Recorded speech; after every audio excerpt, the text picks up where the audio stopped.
pementasan drama dengan lakon Nyonya dan Nyonya karya Motinggo Busye yang disutradarai oleh Elsa Juliana Putri. Selamat menyaksikan.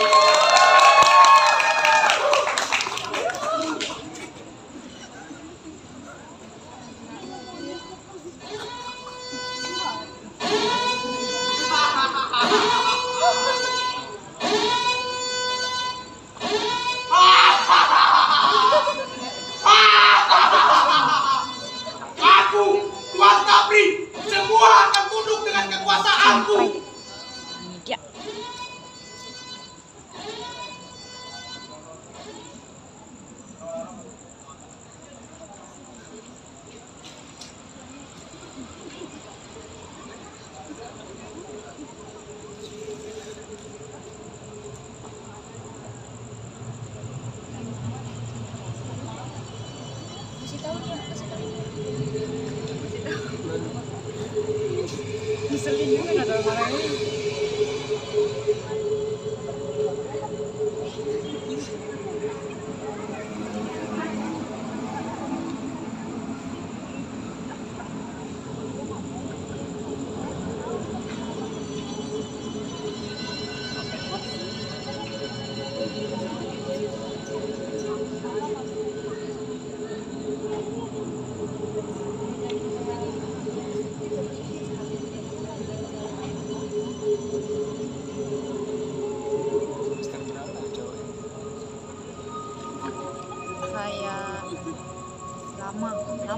lama ada 6, 7 mungkin 8 berapa?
Kiki! Kiki! Apa?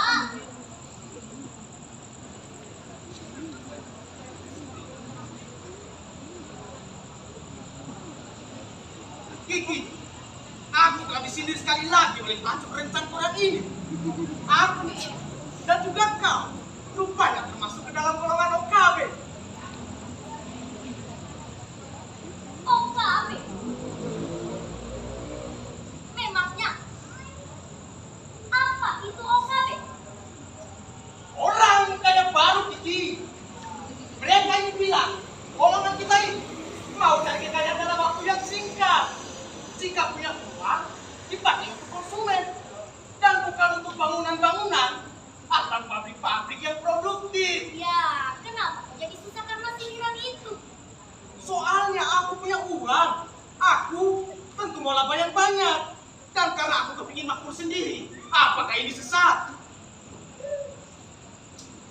Barangkali seperti yang aku baca di berita minggu. Kita ini terlalu mencolok. Itulah yang sering kubilang kepadamu, Kiki. Tapi apa boleh buat? Kita sudah punya impala. Apakah ini salah, Kiki?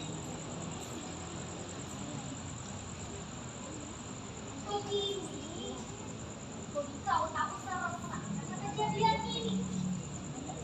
Pergilah bekerja. Jangan terlalu repot.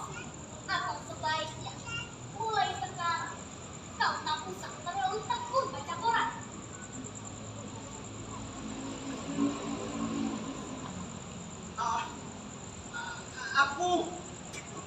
Aku sekarang bahkan kalau bisa tidak bertemu dengan manusia. Aku merasa aneh. Bahkan sampai dalam mimpiku, aku merasa diburu-buru. Tadi malam, aku bermimpi dibuat oleh polisi. Oh, makna mimpi ini artinya kau akan selamat. Aku mulai sangsi, apakah aku akan selamat atau tidak. Soalnya aku sendiri yang takut. Aku memang merasa bahwa perbuatanku ini salah. Tetapi, seperti seorang berlari menuruni jurang, aku seakan-akan tidak mungkin lagi naik ke atas bukit. Kemarin, aku telah pergi ke dokter jiwaku. Dan kemarin, aku katakan semuanya kepadanya. Apa? Kau katakan? Ya, telah aku katakan semuanya kepadanya. Soalnya, sore kemarin, aku melihat ada orang bertanya tidak-tidak di kantorku. Itulah sebabnya, sore kemarin juga, aku pergi ke dokter jiwa itu.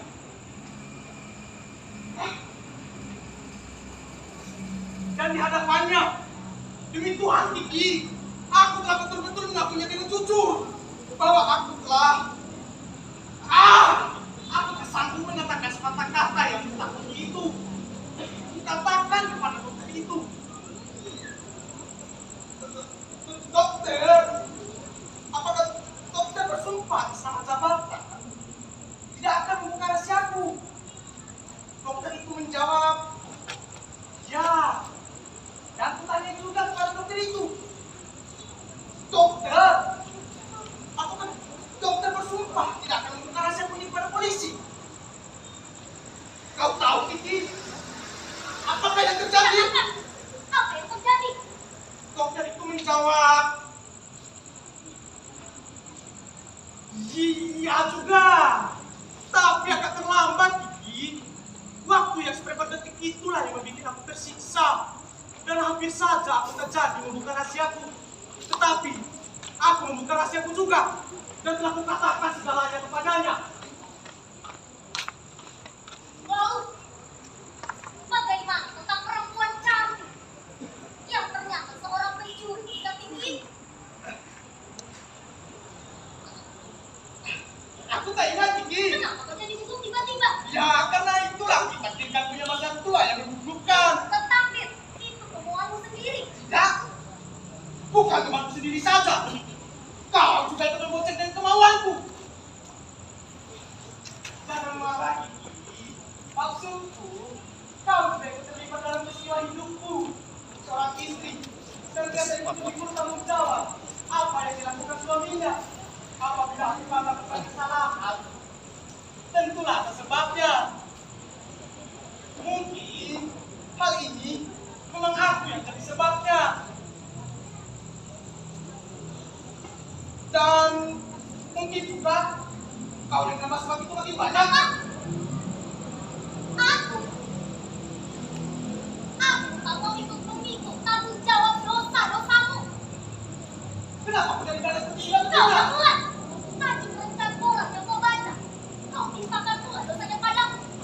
Kalau kau memang benar-benar keras, kau tulis surat kepada redaktur koran itu bahwa kau yang benar. Kiki, aku tak berani, Kiki. Kau memang lagi banci. Jangan hina aku seperti itu. Aku tak berani. Karena aku memang merasa bahwa perbuatanku ini salah.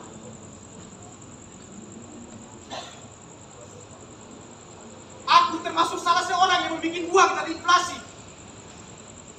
Ya, karena aku senantiasa enak-enak bermain di atas tumpukan uang panas, Kiki. Kau tahu kan apa bahasa asingnya, Kiki? Hot money, Kiki. Hot money. Hot money.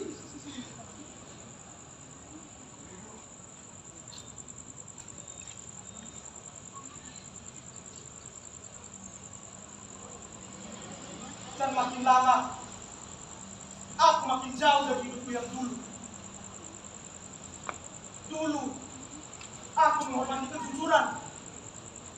Sekarang tidak, Ki. Dulu, aku adalah sahabat setiap orang. Sekarang merasa jadi musuh orang-orang yang menderita karena perbuatanku. Karena itu, aku mencari tempat yang teduh. Tempat yang benar-benar bisa mendinginkan perasaanku. Yang mengerti jiwaku sedang merasa runtuh. Apa rumah ini tidak teduh? Mulai, apa rumah ini tidak teduh? Kalau memang rumah ini tidak teduh, dan aku tidak bisa mendinginkan jiwamu, pergilah, cari tempat lain yang teduh, dan wanita yang lebih dingin seperti semangka. Kiki, Kak, dengarlah.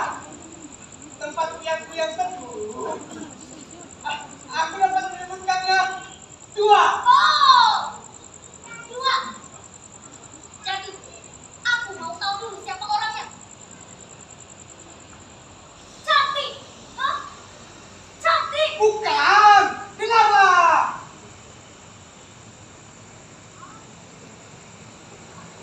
Tempatku yang teduh, kalau tidak kuburan, adalah penjara, Kiki. Memangnya, apa yang bisa kau lakukan di kuburan?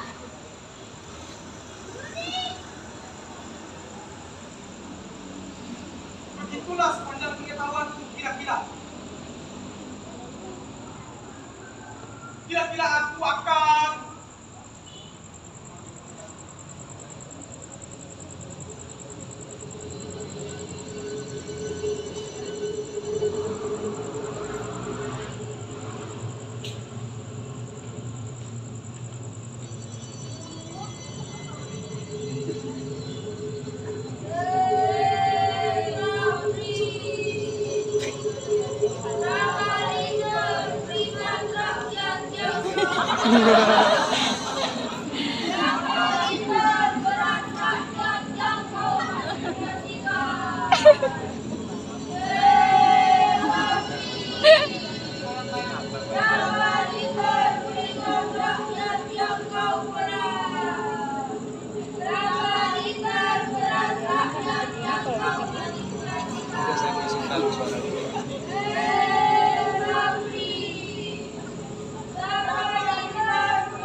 di penjara.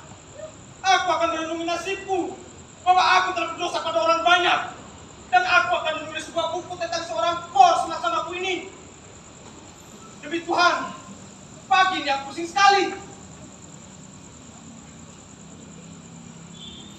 Janganlah aku ditanya lagi soal-soal yang menakutkan. Mengapa kau? Tak apa-apa. Tapi, kenapa kau berjalan ke utara, ke selatan, lalu duduk, berdiri, lalu berjalan lagi? Aku sedang teringat sesuatu. Ketakutan ini membuat kita semakin bodoh. Dulu, ya, ini kusebutkan karena aku ingat analogi Omega. Ketika akhirnya kita tahu bahwa perempuan cantik itu ternyata seorang pencuri, kita hampir saja menembak polisi. Tapi akhirnya kita takut dan kita berhasil kehilangan beberapa biji benda berharga. Kenapa kau buang muka? Aku takut kepadamu, Kiki. Kenapa? Gerak-gerikmu seperti detektif. Kau berjalan mondar-mandir seperti jaksa di pengadilan, dan aku ini adalah terdakwa. Hei, kenapa kau ulang-ulangi juga tentang pencuri itu? Kita bisa gila akhirnya, Kiki. Karena itu, aku akan pergi ke kantor. Dan di kantor, aku akan begitu tertunduk karena takut melihat muka orang. Dan setiap telepon berderi, ku anggap saja panggilan masuk.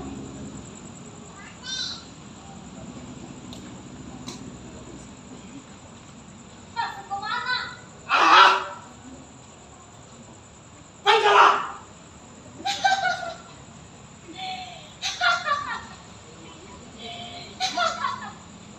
Ah!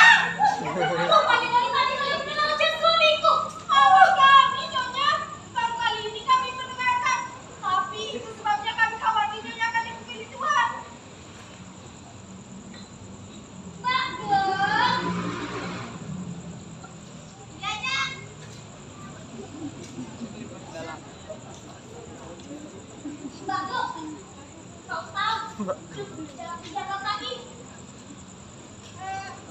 Di Jakarta ini. Saya tak tahunya.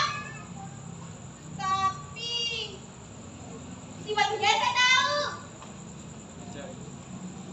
Duh, apa dia? Dukun? Berana. Yang aku maksud. Dukun yang bisa mengobati orang punya penyakit mengigau, kesurupan, atau barangkali di Banten adanya. Ya, apa-apa juga.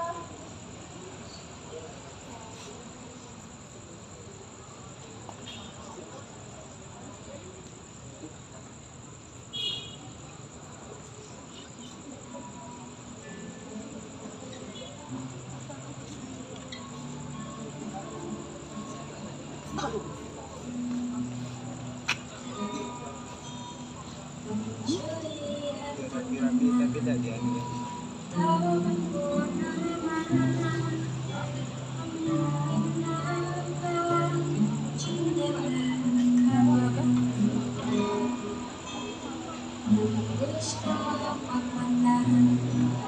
Oleh sang pendosa menangkan dirimu di bawah alam sadar.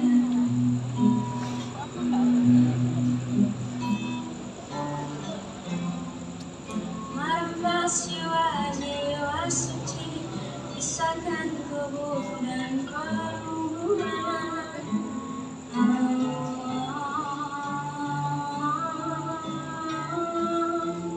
Tak ada lagi yang tersisa, meninggalkan cemburu di ujung sepi.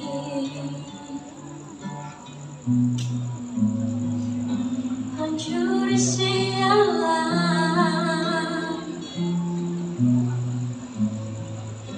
dibawanya cinta,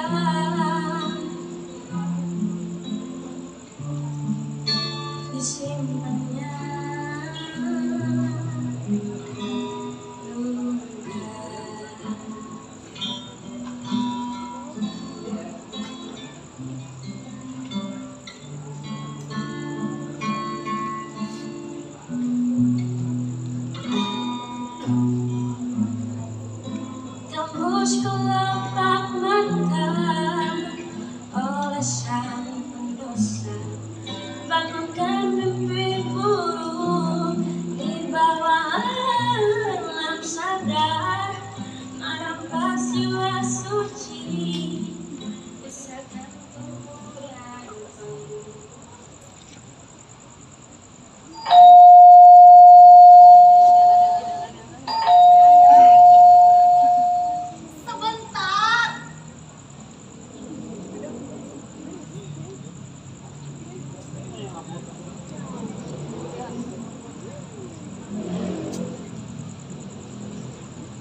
akan minum, Nyonya.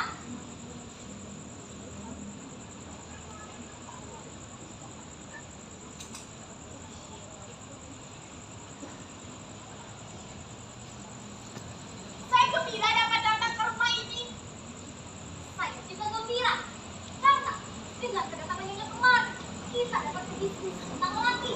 Ya, saya datang kemari untuk mendiskusikan tentang lelaki, tentang kebohongan lelaki tentunya. Tepat tentang kebohongan lelaki. Tentang seorang suami yang mengaku bahwa dia belum beristri, tapi kelakunya begitu. Iya, memang begitu. Sebenarnya kita para wanita-wanita ini tak perlu pasang jarak. Kita juga tak perlu cekcok akan hal yang disebabkan oleh lelaki. Kita juga bisa mencegah akan terjadinya. Kenapa Nyonya ketawa? Tidak, jangan tersinggung. Saya membicarakan hal ini dengan penuh hikmat. Itu karena saya ingin jalan yang menguntungkan. Tapi saya tak sudi kalau kedatangan Nyonya kemari justru merugikan saya. Tentu tidak, sebab saya sudah punya pengalaman. Jangan tersinggung, Nyonya. Saya sudah punya pengalaman.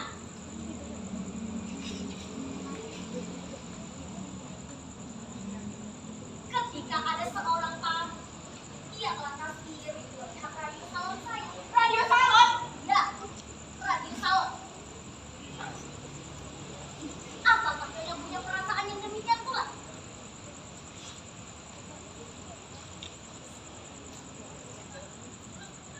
Saya juga punya kulkas. Di rumah saya juga ada. Cuma radio salonnya memang lebih bagus punya Nyonya. Mestilah punya saya yang mesti bagus. Nyonya, saya tidak ingin masalah ini menjadi bertele-tele. Saya juga tidak ingin masalah ini menjadi bertele-tele. Saya ingin segala persoalan tepat pada sasarannya, yaitu penjara. Iya, kalau perlu kita jebloskan dia ke penjara. Saya sudah benar-benar kesal dengan dia karena dia sudah menipu saya dengan bukti-bukti yang cukup. Yang menipu memang mesti ditangkap basah. Iya, saya ditipunya, Nyonya. Kalau dia bilang secara sportif ya tidak apa. Bagi saya, poligami adalah hal yang wajar. Itu juga diperbolehkan oleh agama. Tentu dengan syarat-syarat yang harus dipenuhi pula. Tapi dia tidak memenuhi syarat satupun. Dan dia berdosa pula. Kenapa, Nyonya? Nyonya, tunggulah di sini sebentar. Saya akan ke dalam. Sebentar saja.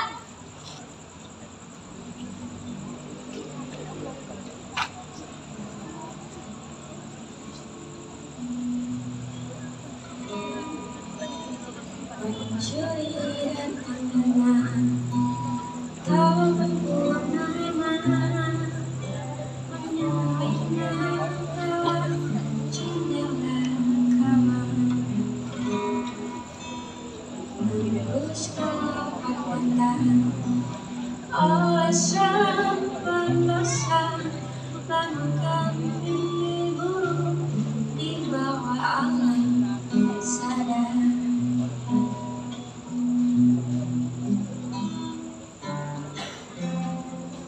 Merambah jiwa-jiwa suci, pisahkan tubuh dan kerumunan.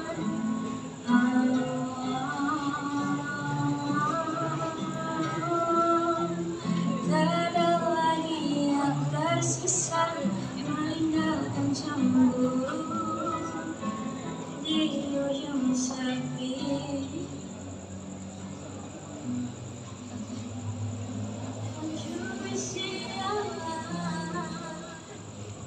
Nyonya, ceritalah tentang semua pengalaman pribadi Nyonya dengan jujur.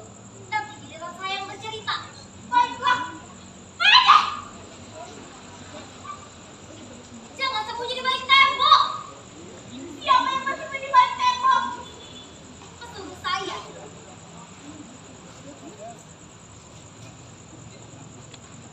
Saya akan menceritakan nasib saya sebelum berjumpa dengan dia. Saya adalah perempuan yang taat sekali beragama. Jadi, saya tak begitu saja lekas tergoda apabila melihat seorang yang sangat menderita. Karena itu, saya menaruh simpati. Dan kalau perlu, saya menolong dia kembali menjadi manusia yang normal.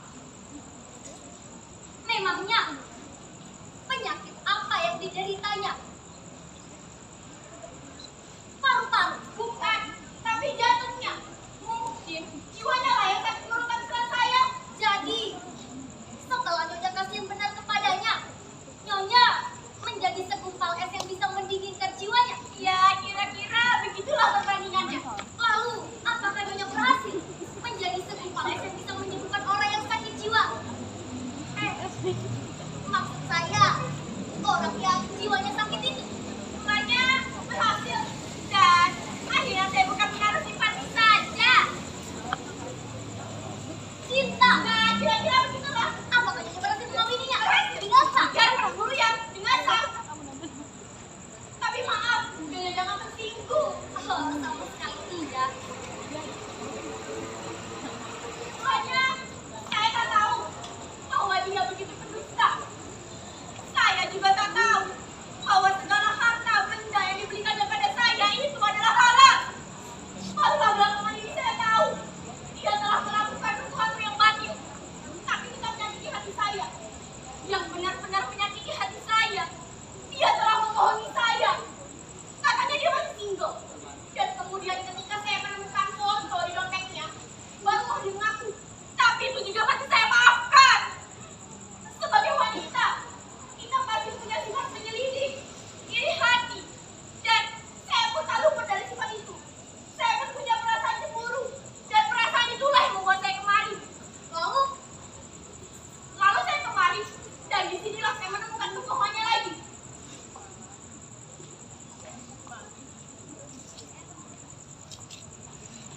Katanya istri pertama cuma 2 kayu. Ternyata gadung. Katanya kan diberikan radio. Ternyata radio salon. Katanya cuma kursi roda. Ternyata memang yang memang dan semuanya adalah dusta belaka. Siapa yang berdusta? Suami saya. Siapa suaminya? Abrin. Betul, Abrin. Betul, Abrin. Betul. Bagaimana rupanya? Seperti orang yang kurang tidur. Ya, betul. Sebentar lagi akan kutelepon Abrin itu. Teleponlah. Saya juga punya nomor teleponnya.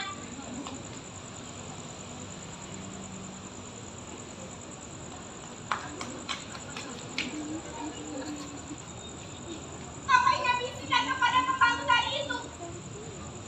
Soal pribadi. Tapi saya tersinggung.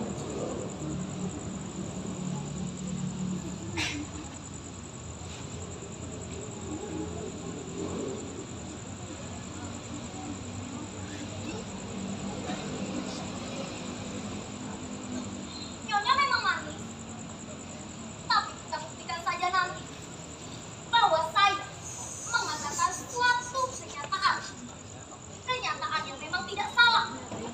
Dalam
Tangkap orang ini, Pak. Nanti dulu. Ada apa ya, Pak? Kau bilang tadi. Panggil saja polisi kalau berani. Ini polisinya. Tangkap orang ini, Pak. Kalian berdua bisa jadi dua. Bagian mereka saya ngurus. Siap, siap. Boleh saya lihat berdua ini? Sebentar. Mana tidak, Kak?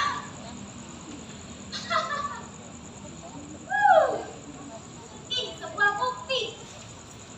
Mana ada perampok mempunyai kartu penduduk. Jangan tanya-tanya lagi, Pak. Tangkap saja dia.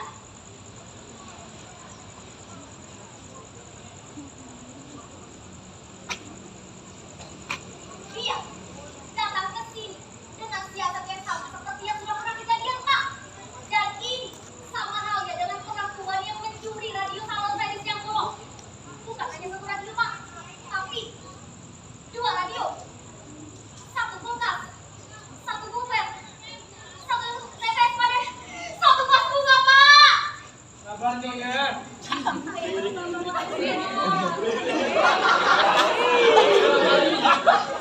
Kami memerlukan kegigihan dan kesabaran. Kalau penduduk saya meninggal, Pak. Kau jangan mencoba yang berbicara, Pak. Sabar Nyonya. Nah, itu suami saya datang. Kapan kamu tahu? Kau bakal menatap muka suamiku. Kau jangan gegabah ya. Itu suami saya. Itu bukan suami saya. Katakan padaku, benarkah dia ini istrimu? Penipu! Kau jangan ingat suamiku. Kau yang penipu. Kau datang ke sini dengan mengaku sepinya yang kami. Padahal perampok yang tolong. Nah, memang Pak. Memang kami pernah ditipu seperti kejadian ini. Dia ini memang. Tutup mulutmu, Kabrin. Aku punya bukti-bukti yang sama mengaku ini adalah istrimu. Nyonya, apakah Nyonya punya keterangan lain sebagai bukti? Saya kebetulan membawa surat nikah.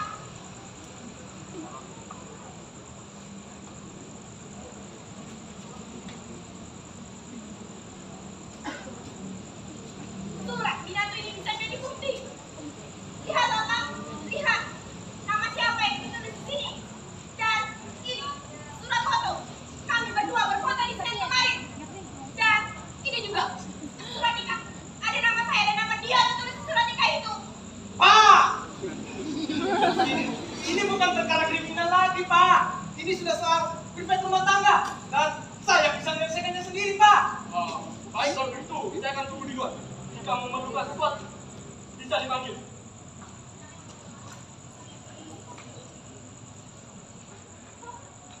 Kenapa kau datang ke sini bikin gara-gara? Oh, jadi memang benar dia ini istrimu. Kau tahu, aku hampir saja ditangkap kalau tanpa surat nikah itu.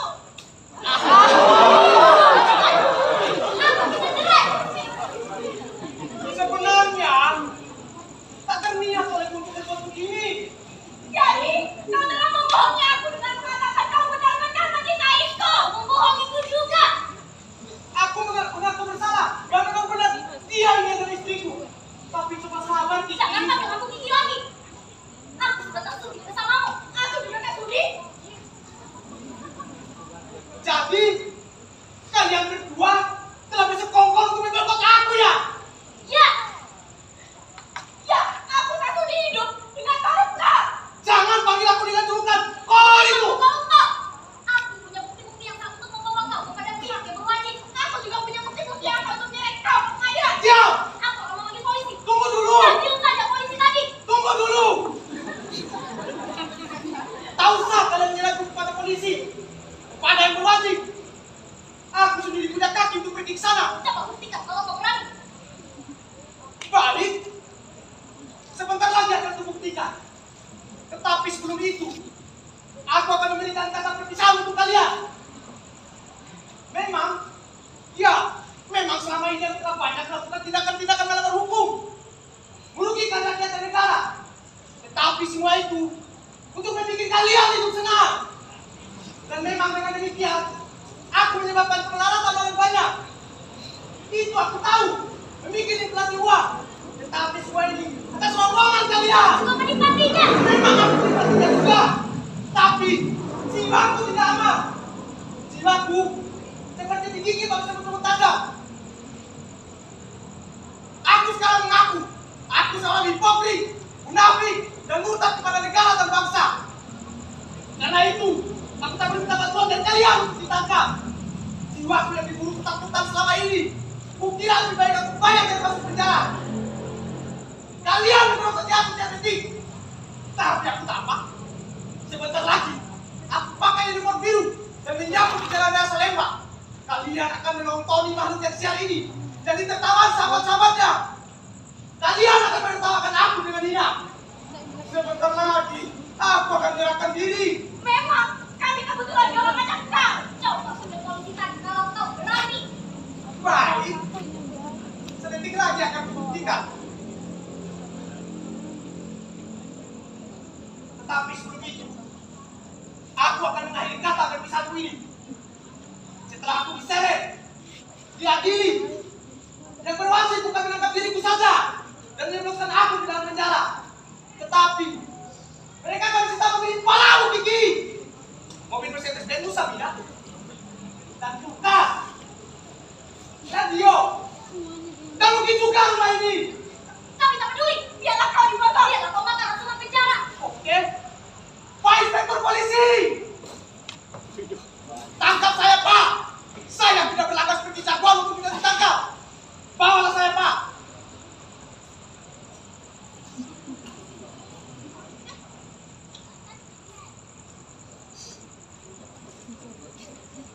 Bawalah dia.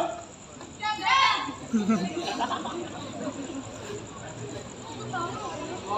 Baik, sepertinya tugas saya sudah selesai. Saya pamit undur diri. Permisi.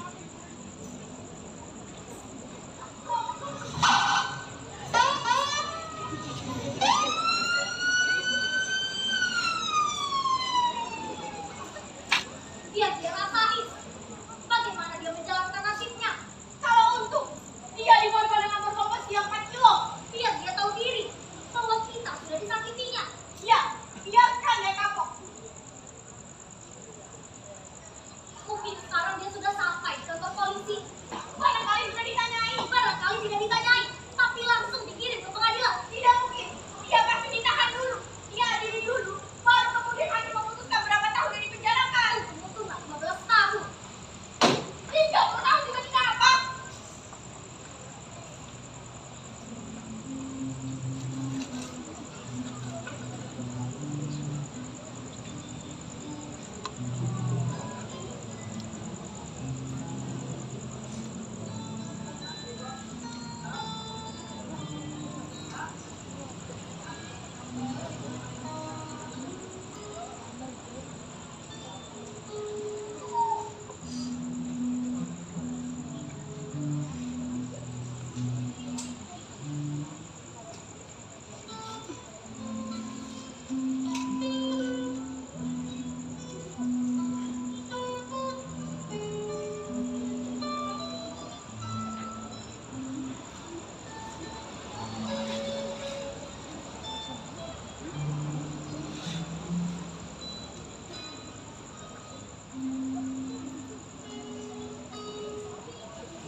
Dia sudah di mana sekarang ya? Tak perlu dipikirkan lagi. Tapi tiba-tiba hatiku merasa sedih. Sedih. Apanya dia ingin kembali ketika dia keluar dari penjara lagi?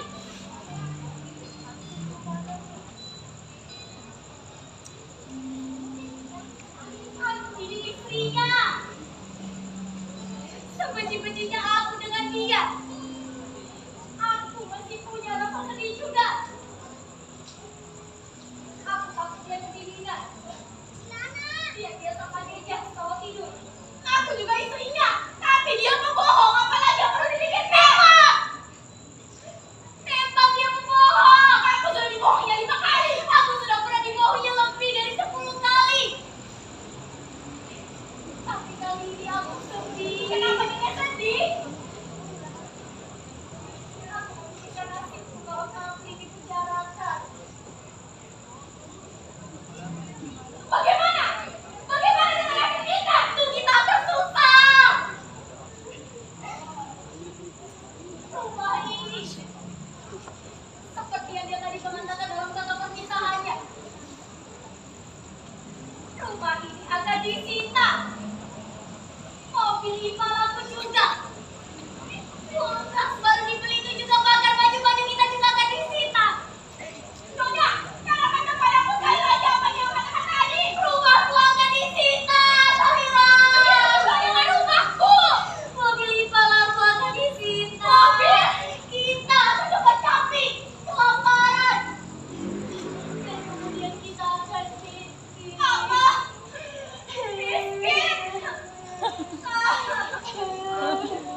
digabung ya nih. Bisa nanti TV gabung punya saya aja. Hah? Saya kan digabung ini bisa. Kita aja. Henry ya.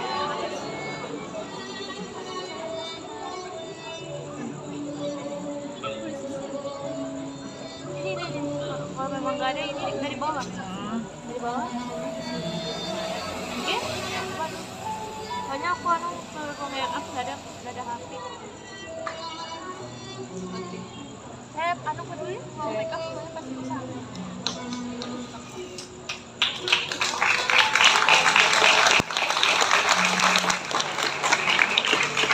Itulah tadi